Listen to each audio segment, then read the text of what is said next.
Bueno, pues pasaremos al siguiente tema, que es la universidad y la divulgación, y hablaremos sobre comunicación social. Y en este momento, bueno, pues le daremos la palabra a Jerónimo Ripoll, quien es también pues, estudió periodismo, ciencia de la comunicación, es profesor investigador del Departamento de Educación y Comunicación, es editor, Sí.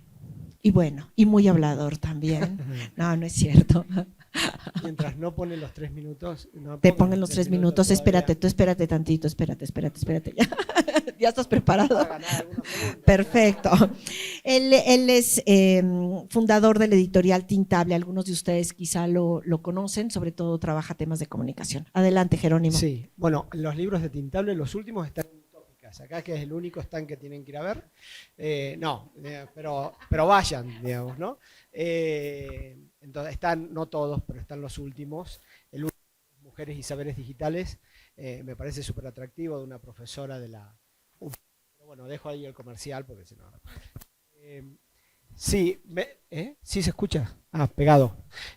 Bueno, yo diría, este es un tema capital que abordamos yo particularmente en este texto del libro como pantalla, que tendría que volver a leer, digamos, no sé qué escribí ahí, pero bueno, algunas ideas supongo que puedo retomar o refrescar.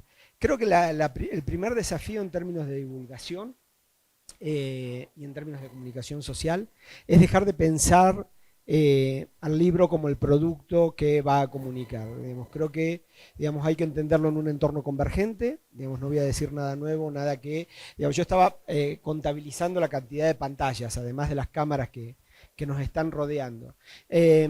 Por tanto, las ferias son convergentes desde hace ya mucho tiempo, ¿no?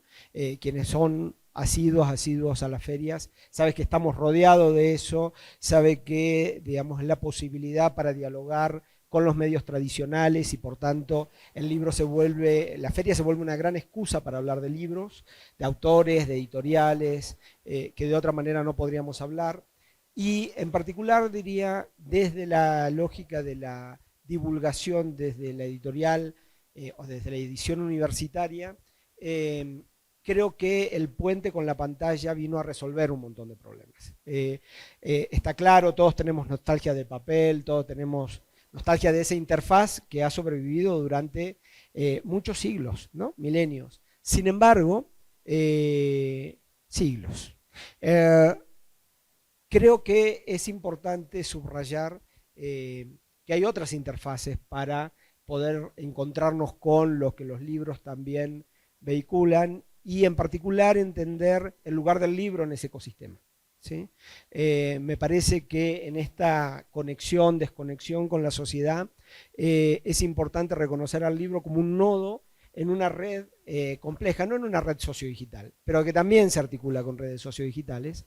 Y ese nodo, digamos, por supuesto que constituye una pausa, por supuesto que el libro como interfaz termina constituyendo un lugar que no permite el vértigo de otras interfaces, pero que está conectado con ellas, ¿no? Yo acabo de hacer una serie de grupos de discusión con estudiantes de la UAM y es muy interesante cómo no van a la búsqueda de lo que les interesa saber, si no llegan a ellos, a ellas, lo que les interesa. Y eso es fascinante, porque toda la preocupación en términos de divulgación es cómo atraer la atención. Y aquí, en este entorno digital, donde tenemos claramente construidos nuestros perfiles en función de las huellas digitales, lo que nosotros producimos en las universidades y más allá de ellas, hay mucha Y, digamos, me sueno muy argento, ¿no? Pero bueno, sí, en esa lógica creo que es imprescindible lo que ya hace 10 o 15 años venimos trabajando por lo menos, al menos nosotros en la editorial,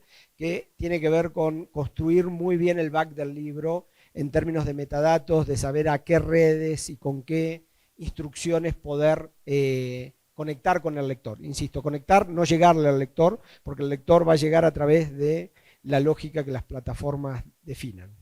Ahí lo dejo. Bueno, meto un anuncio para... Tranquilo. Tópicas. Bueno, sí, ¿no? Me parece muy importante decirles que Interlínea Cultura Editorial desde hace 13 años, bueno, pues busca darle visibilidad a los diferentes actores del mundo del libro. Lo hicimos a través de una serie de entrevistas y que tenemos un sitio web.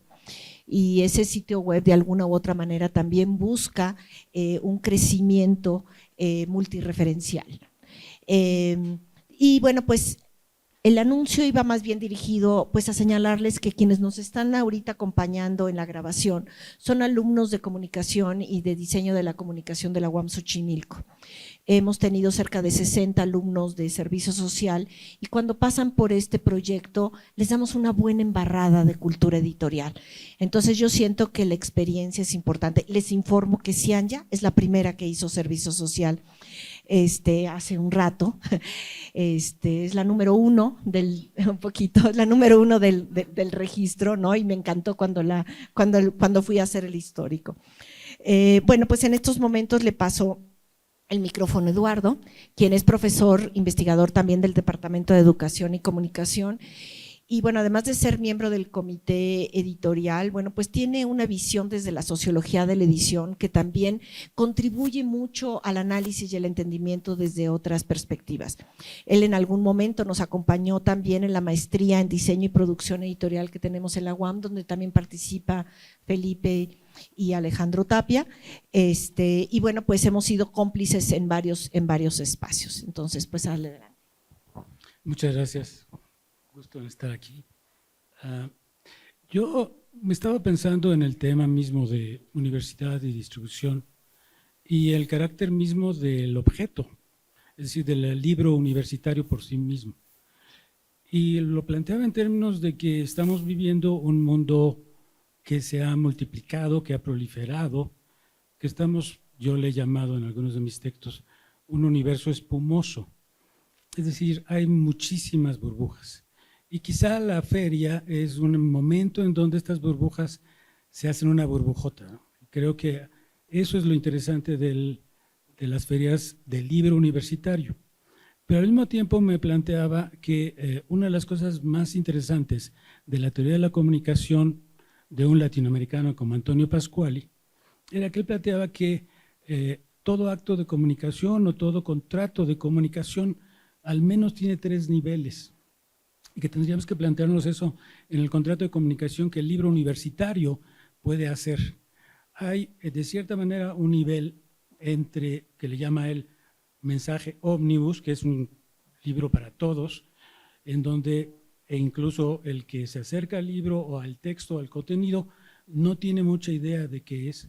Entonces la retórica misma del libro del mensaje tiene que expandirse, buscar, encontrar el nivel de conversación con el otro que no sabe de lo que estoy hablando. Luego habría otro nivel que creo que es el que más se plantea en la universidad, que es el nivel, ese sería, le dice Pasquali, nivel divulgativo de comunicación. El nivel de difusión sería aquel en donde uno se acerca a alguien que está interesado en lo que yo tengo que decir. Creo que ese libro ocurre mucho aquí. Alguien que tiene interés por cierto tipo de tema, por cierto tipo de problema, por cierto tipo de inquietud o deseo. Entonces, ese le llama a él difusión. Y hay otro quizá que es el que el libro universitario muchas veces se nos olvida y que nos da la impresión de que no se accede a la sociedad, que es el nivel que le llama contrato de comunicación diseminativo. Es decir, ese contrato que se hace entre un emisor y un receptor que ya saben de qué se trata, que busca libros que tienen ecuaciones, que tienen moléculas, que tienen física cuántica y que está preparado para poder leer ese tipo de libro. Es en ese nivel de distribución de conocimiento especializado, de diseminación, que uno se puede encontrar revistas sobre la vida sexual de los helechos o cómo los hongos crecen en los baños públicos. Creo que ese tipo de conocimiento todavía le faltan 3 niveles en el proceso de divulgación, el proceso de comunicación hacia la divulgación. Y creo que no debemos exigirle a veces demasiado a ciertos libros universitarios.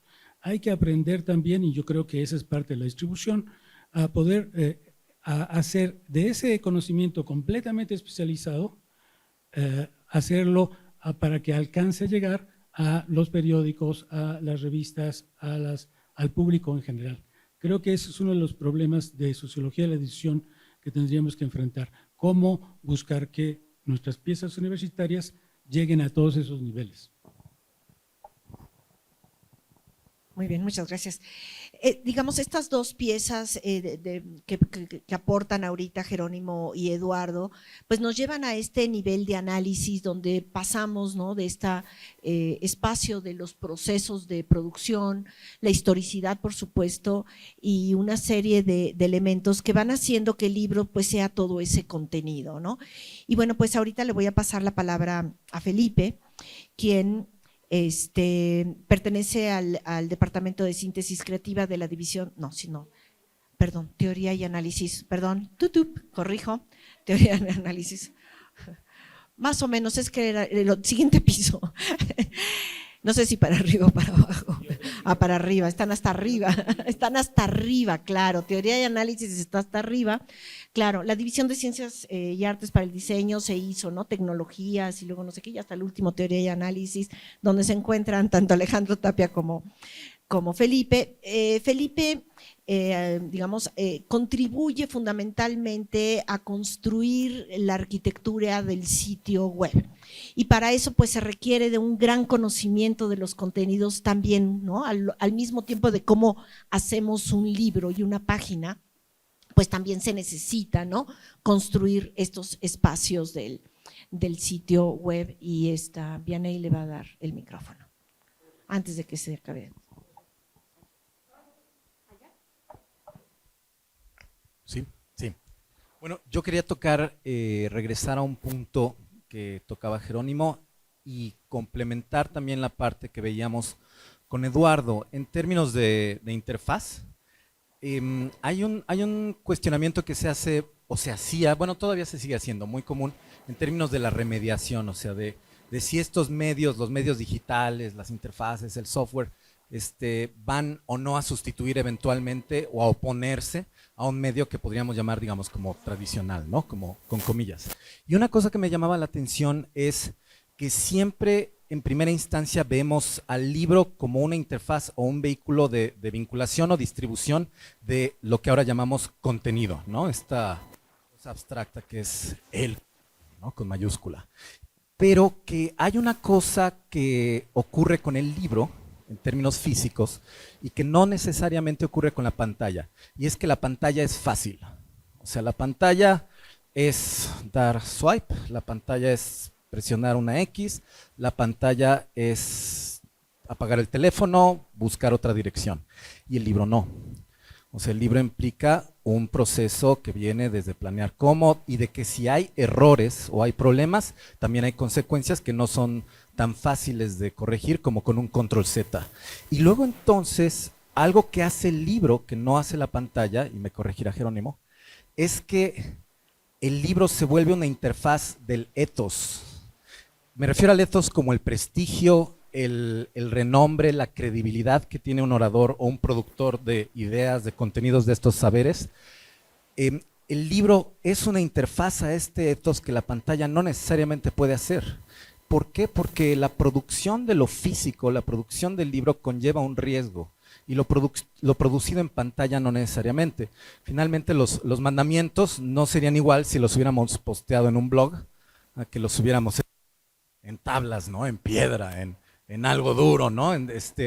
Y yo creo que entonces en el proceso de remediación y el papel que tiene de vinculación tanto el libro como la universidad es que ya no nada más es un proceso de vinculación de saberes, sino también es un proceso de legitimación y de distribución de ethos, de distribución de qué tanto puede confiar uno en algo, sobre todo pensando en que la facilidad de distribución y producción de contenidos hace que entonces todo se diluye. Y ahora el problema no es si nos hace falta información o no, ahora el problema es a quién le creemos. Y luego entonces la universidad tiene que tomar un papel, ya veremos si lo hace adecuadamente o no, porque finalmente lo humano es como una condición ineludible, pero finalmente la universidad y el libro tendrán que tomar un papel de legitimación o de deslegitimación. Yo creo que va un poco para allá, no sé cómo estoy de tiempo, pero me quedo, ya lo he aplanado así. pues Alejandro Tapia, ¿no? Es finalmente con quien vamos a cerrar. Bueno, ya más o menos lo fui presentando, pero es importante hablar de que él contribuye con un eje metodológico dentro de la maestría que es sobre la retórica, y creo que eso hace que se nos ofrezca, ¿no?, una forma de pensar y de abordar el lenguaje y demás. Sí, bueno, yo me presento, soy también profesor de la carrera de diseño, pero egresado de comunicación, y me ha tocado trabajar en el comités editoriales de mi división universitaria, por lo tanto fuertemente involucrado con la producción editorial del libro universitario, pero también alguien que en un momento dado de su vida dijo: hay que distanciarse de la universidad por este tema del que hablábamos hace rato, de que las publicaciones universitarias quedan en un espacio reducido de distribución, ¿no? Que ese es el tema en el que yo quiero centrarme, ¿no? Entonces tuve que hacer mi propia editorial y separarme de la universidad o de los organismos en los que yo trabajaba, la Asociación de Escuelas de Diseño Gráfico o la Asociación de Acreditación, ¿no? Porque estas están sujetas como a vaivenes políticos de quién es el que está al frente, y si está al frente alguien que te apoya, pues bien, y si no, vas para abajo, como le pasa a Interlínea, como le pasa a una maestría o lo que sea, ¿no? Entonces, este tema de la autonomía para hacer un proyecto editorial, pues nos hace que tengas que formular no solamente una publicación o dos, o tener un buen autor o dos, sino que tienes que construir un marco, que ese es lo que la publicación hace. Construyes un marco dentro del cual se obtiene credibilidad para aquello que publicas. Y ahora, en esta época actual donde hay una diseminación de medios enorme, creo que la construcción del marco es una de las cosas más importantes que ocurren, ya sea que construyas en sitio web, o en una feria del libro, o en una biblioteca, o en un centro universitario, ¿no? Peleo, por ejemplo, en mi escuela, donde trabajamos diseño editorial, ¿no? Y somos expertos en tipografía y en impresión y tal, pero no tenemos un espacio marco que coloque nuestras propias publicaciones para nuestros propios estudiantes, ¿no? Entonces estamos desfasados de nuestros propios estudiantes, ¿no? Ya no digamos de otros espacios, sino de la propia escuela, ¿no? También me preocupa mucho el hecho de que, por ejemplo, la Filuni me gusta mucho porque tiene una viveza enorme, ¿no? La he visto ahorita en medios, en redes sociales, en la televisión, en el periódico, y creo que tiene una vitalidad envidiable, como decía nuestro primer compañero sobre la Filuni, ¿no? Pero creo que es insuficiente de todas formas, ¿no? Recuerdo, por ejemplo, quiero contar esta anécdota porque a mí me ayuda a hablar de los marcos.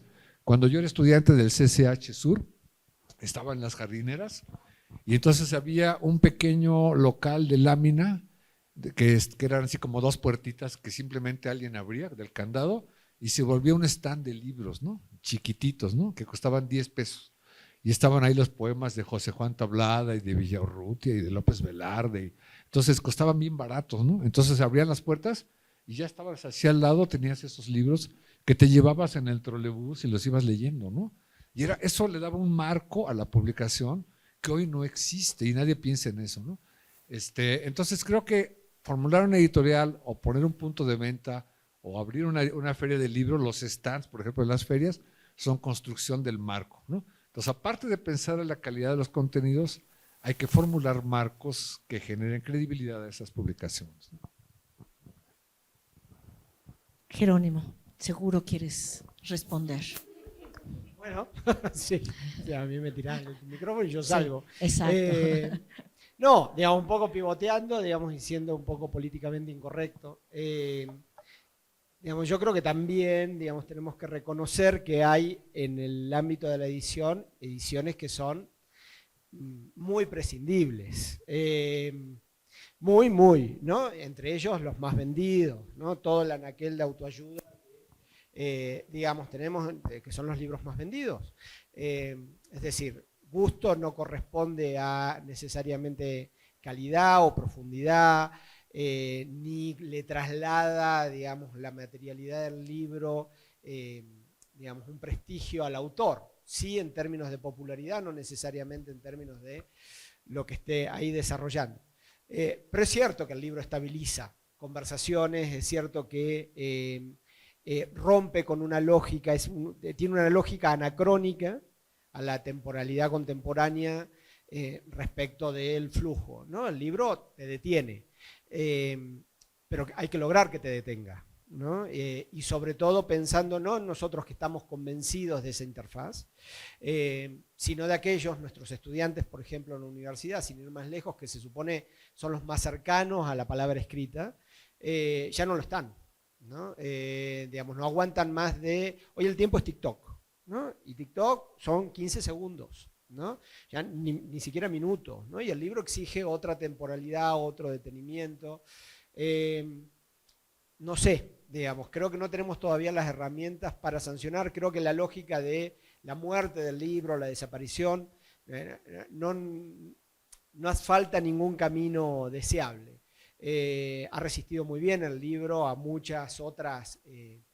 Digamos, cuando apareció el cine, digamos, todo el mundo auguraba que no tenía más sentido, digamos, seguir imprimiendo nada porque eso garantizaba cualquier proceso de comunicación. Y no fue así ni con la radio ni con la televisión, y por supuesto tampoco, estoy tomando tiempo al público. No, está bien, la dejo ahí, la dejo.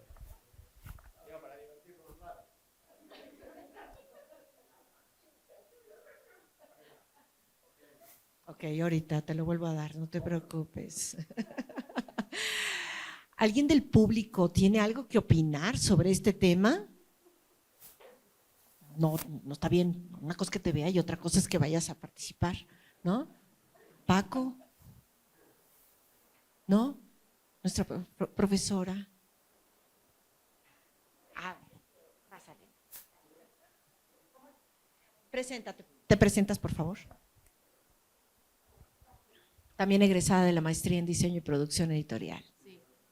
Y de la Universidad Intercontinental. Ya me presentaron, gracias. Soy Teresa Limón, soy egresada de diseño de la UIC, egresada de la maestría. Pégatelo más, por favor. Pégatelo más. ¿Ya? Y bueno, pues la pregunta sería encaminada a lo que comentaba Alejandro ahorita sobre los marcos, ¿no? ¿Cuáles crees que son o cuáles creen ustedes que son las razones para que esto se haya perdido? Para que ya no exista, o sea, que haya ese desfase, ¿no? Entre lo que se produce y dónde debería de estar. Bueno, yo respondo rápido y luego le doy la palabra a Eduardo. Primero tú. Sí. Bueno, Y luego Eduardo. no, yo creo que no se ha perdido. O sea, la necesidad de hacer marcos es irrenunciable, ¿no? Por ejemplo, tú vas a una feria y ponen stands, ¿no? Y el stand intenta construir un marco, porque es metafórico, ¿no? E intenta decirte, nuestra editorial tiene este punto de vista que quiere ofrecerte, ¿no? Y desde ahí puedes leer nuestros libros, ¿no? Y las portadas igual, ¿no? O el sello de la colección, o el sello editorial que te dice soy de editorial. No es lo mismo leer un libro del siglo XXI que del Fondo de Cultura, que de McGraw-Hill, lo que sea, ¿no? Eso es construcción del marco, ¿no? Hasta logotipos tienen, ¿no? Por ejemplo, ¿no? O viven en el lomo cuando están en tu librero, ¿no? Entonces tú cuando vas a tu libro dices, este es un libro de tal editorial, por lo tanto esto es una promesa de algo, ¿no? Sea muy bueno o muy malo, ¿no? Entonces el marco es irrenunciable, igual que en el sitio web, ¿no? Tú entras y dices, esto tiene credibilidad y esto no, ¿no? Los de la Universidad de Chicago, por ejemplo, dicen, todo libro publicado en nuestra universidad puede tener más de 20 años o 30 años de vida, porque la decisión editorial de lo que se publica es súper cuidadosa, ¿no? Entonces, casi tú puedes decir un libro de hace 40 años de la Universidad de Chicago tiene vigencia porque fue cuidadísimo lo que se publicó ahí.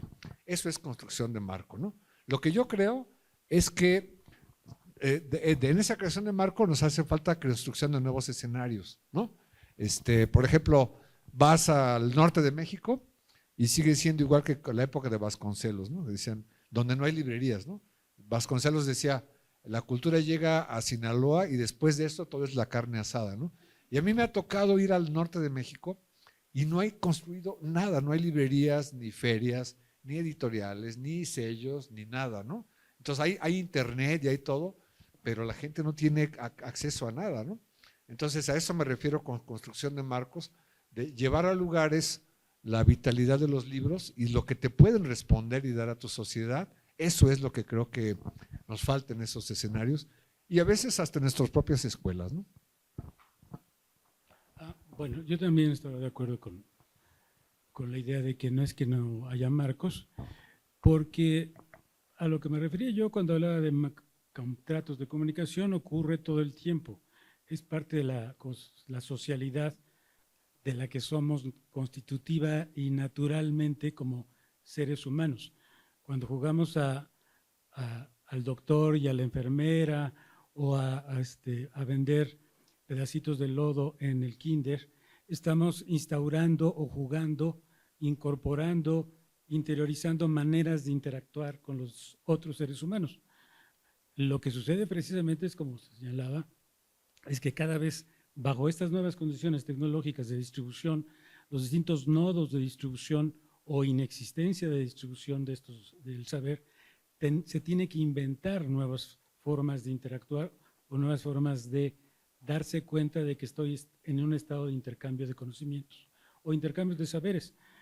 Muchas veces sabemos precisamente que una cosa es estar en una cátedra de Universidad Autónoma Metropolitana, que no son cátedras sino sistemas modulares, y otra cosa es estar en una cátedra en donde el profesor está en una parte de arriba tirándote todo su conocimiento. Creo que esas son las situaciones, vamos a decir, pseudo-institucionales que hacen que nos interactuemos de muchas maneras. ¿Qué papel juega nuestra relación con este libro o esta pieza en donde hay un texto?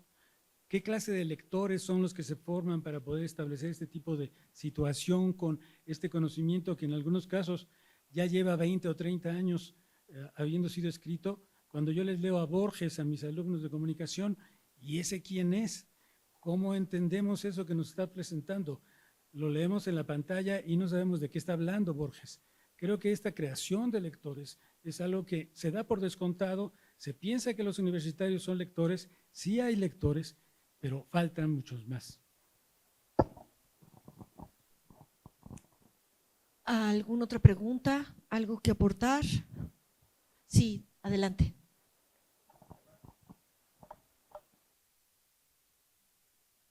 Hola, buenas tardes. Yo soy Jonathan, estudiante de Diseño de la Comunicación.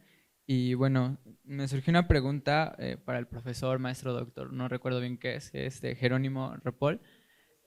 Ok. Todo eso. Todo eso.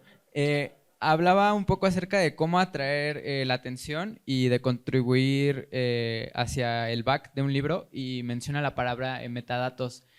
¿Cómo, o sea, cómo o cuál es la conexión más bien de la palabra metadatos? Pensando que pues obviamente esto viene relacionado como al mundo metafísico, ya no de las ideas, sino como pues en este caso de interfaz, y me surge como mucho la duda de qué forma se une la palabra metadatos con un libro que es algo físico. Sí, le encantó el metadato. No es metafísico, nada de metafísico, es lo más mercantil del universo. No, te diría, bueno, básicamente es entender que el libro es un objeto al cual se le asignan, digamos, otra serie, o trae anudada una serie de datos, o hay que construírselos, que lo describen, ¿no? Y que permite, por tanto, al entorno, digamos, oscuro de las plataformas, porque realmente los que trabajamos en este ámbito muchas veces no tenemos relación con el software y la programación, poder conectar intereses con esos objetos, en este caso los libros, o podrían ser cualquier otro tipo de objetos al cual hay que asignarle una información que no es visible, pero que es visible para las plataformas, ¿no? Y eso es lo que te permite la conexión.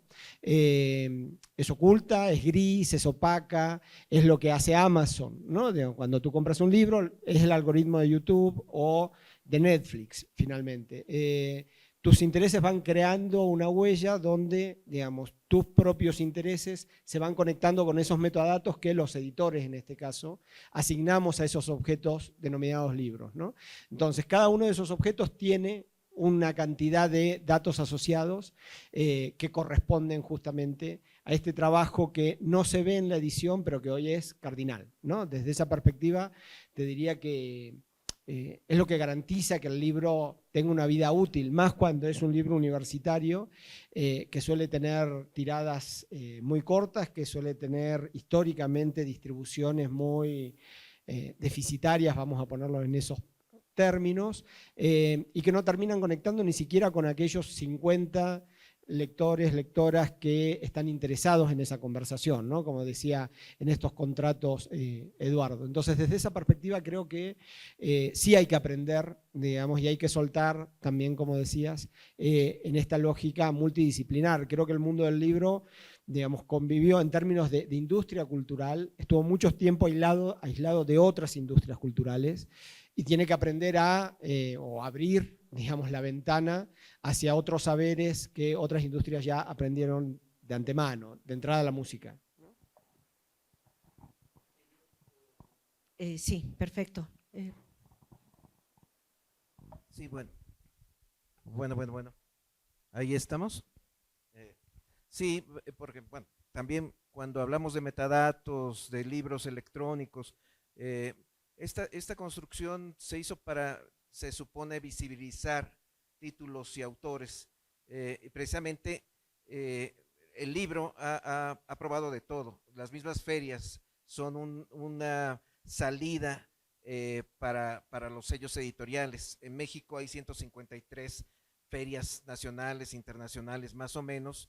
En la UNAM, que somos una comunidad lectora, una comunidad de lectura y escritura, hay más de 40 ferias a lo largo del año, lo cual es bastante curioso, ¿no? O sea, México hace ferias en donde más lectores hay, lo cual es terrible, ¿no?